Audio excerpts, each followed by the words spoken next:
മുതലപ്പുഴ അപകടത്തിൽ മരിച്ചവരുടെ കുടുംബങ്ങളെ സർക്കാർ സംരക്ഷിക്കുമെന്ന് മന്ത്രി സജി ചെറിയാൻ. കേന്ദ്ര സംസ്ഥാന സർക്കാരുകൾ വിഷയത്തിൽ ഒരുമിച്ച് നിന്ന് പ്രവർത്തിക്കണം. മുതലപ്പുഴയിലേക്ക് പ്രത്യേക രാഷ്ട്രീയ പ്രവേശനമില്ലെന്നും മന്ത്രി പറഞ്ഞു. അവിടെ ഉണ്ടാകുന്ന പ്രധാനപ്പെട്ട പ്രശ്നം മണൽത്തിട്ടകൾ പൊഴിമുഖത്ത് രൂപം കൊള്ളുന്നതാണ്. രണ്ടാമത്തെ കാര്യം രൂക്ഷമായ തിരമാലകൾ.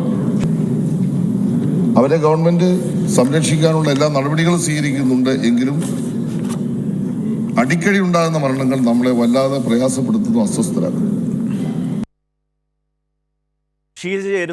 ഷീജ, എന്തൊക്കെ കാര്യങ്ങളാണ് ഈ മുതലപ്പുഴയിലെ വിഷയവുമായി ബന്ധപ്പെട്ട് മന്ത്രി സജി ചെറിയാൻ പറഞ്ഞത്?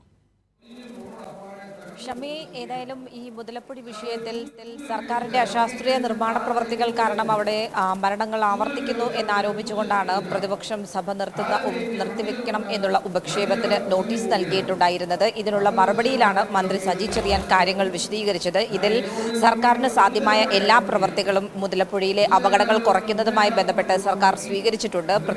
ഇതിൽ പ്രധാനം എന്ന് പറയുന്നത് അദാനിയുമായി ഉണ്ടാക്കിയ കരാറാണ്. ആ കരാർ പ്രകാരമുള്ള പ്രവർത്തികൾ അത് പൂർത്തീകരണ ഘട്ടത്തിലേക്ക് എത്തിയിട്ടില്ല. അതിന് അദാനി സമയം നീട്ടി ചോദിച്ചിട്ടുള്ള ഒരു സാഹചര്യമാണ്. പക്ഷേ സമയം നീട്ടി നൽകണമോ എന്നുള്ളതിൽ സർക്കാർ ഇതുവരെയായി ഒരു തീരുമാനം എടുത്തിട്ടില്ല. അതിനൊപ്പം തന്നെയാണ് സംസ്ഥാനത്തിന്റെയും കേന്ദ്രത്തിന്റെയും കൂടിയുള്ള നടപടികളുടെ ഭാഗമായിട്ടാണ് അവിടെ പ്രവൃത്തികൾ പുരോഗമിച്ചുകൊണ്ടിരിക്കുന്നത്. അതുകൊണ്ട് തന്നെ കേന്ദ്രത്തിന്റെ അനുമതി ലഭിച്ചാൽ മാത്രമേ ടെൻഡർ നടപടികളിലേക്ക് കടക്കാൻ സംസ്ഥാന സർക്കാരിന് സാധിക്കുകയുള്ളൂ. ഇത് വൈകുന്നതാണ് മറ്റൊരു കാരണം എന്ന് പറയുന്നത്. പക്ഷേ എല്ലാവരും ഒറ്റക്കെട്ടായി നിൽക്കുകയാണെങ്കിൽ, സംസ്ഥാനത്തെ പ്രതിപക്ഷമടക്കം എല്ലാവരും ഒറ്റക്കെട്ടായി നിൽക്കുകയാണെങ്കിൽ 1.5 വർഷത്തിനകം തന്നെ മുതലപ്പുഴയിലെ പ്രശ്നങ്ങൾക്ക് ശാശ്വത പരിഹാരം കാണാൻ സാധിക്കും എന്ന് തന്നെയാണ് മന്ത്രി വ്യക്തമാക്കിയത്. പ്രത്യേകിച്ചും പ്രതിപക്ഷം ആരോപിച്ച അവിടെ രക്ഷാപ്രവർത്തനത്തിന് വേണ്ടിയുള്ള മാർഗങ്ങൾ ഒന്നും തന്നെ ഇല്ല എന്നതടക്കമുള്ള കാര്യങ്ങൾ, അതിനൊക്കെ മന്ത്രി കൃത്യമായ രീതിയിൽ മറുപടി പറഞ്ഞു. അവിടെ 3 ബോട്ടുകൾ സജ്ജമാക്കിയിട്ടുണ്ട്. അതോടൊപ്പം തന്നെ ഗാർഡുകളുടെ സേവനമുണ്ട്, ആംബുലൻസിന്റെ സേവനമുണ്ട്. എല്ലാ തരത്തിലുള്ള പ്രവൃത്തികളും അവിടെ സർക്കാർ ചെയ്തിട്ടുണ്ട്. സർക്കാരിനെ കൊണ്ട് സാധ്യമാകുന്ന തരത്തിലെല്ലാം മരണപ്പെട്ടവരുടെ കുടുംബങ്ങൾക്കൊപ്പം തന്നെയാണ് എന്നും സർക്കാർ അവരെ സംരക്ഷിക്കുക എന്നുള്ളത് സർക്കാരിന്റെ ഉത്തരവാദിത്വം തന്നെയാണ്.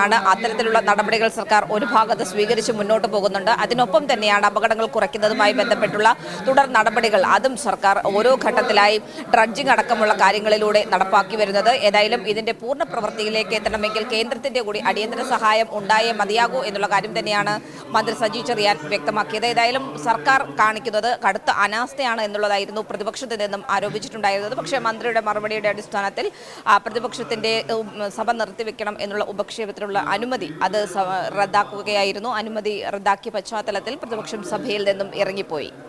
ഷമി, ഷീജയാണ് സഭയിലെ നടപടിക്രമങ്ങളെ സംബന്ധിച്ച് വിശദമായി റിപ്പോർട്ട് ചെയ്തത്.